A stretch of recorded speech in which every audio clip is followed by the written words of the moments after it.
دا حضرت عمر رضی اللہ عنہ په خدمت کې یو ځل بحرین نه مشک راغله. ارشاد یې وفرمایه چې څوک دا وتلي چې په مسلمانانو کې تقسیم کړي. د دوی بیبي حضرت عاتکه رضی الله عنه عرض وکړو چې زه به یې وتلم. دوی واورېدل، چوپ شو. لږ ساعت پس یې بیا د ارشاد وفرمایه چې چا دا تللی وی چې تقسیم کړي. بیبي بیا عرض وکړو. حضرت عمر رضی اللہ عنہ بیا چپ شو. دریم وارې ارشاد وفرمایه زه دا نه خوښوم چې ته دا په خپل لاس د تلې په چاپړۍ کې کېږدې او بیا یې هغه لاسونه په خپل بدن راکاږي او دومره مقدار زیات ماته حاصل شي.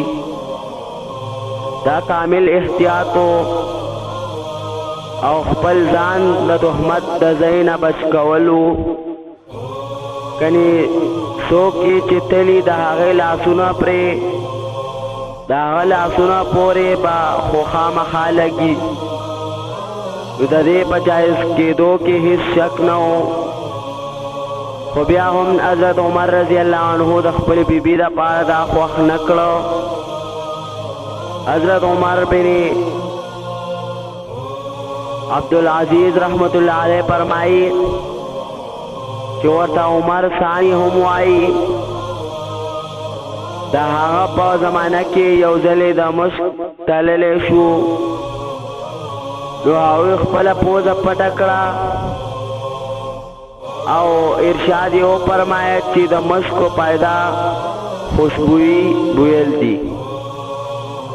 دا د احتیاط د اصحابه کرامو رضی الله عنه او د تابعینو رحمت الله علیه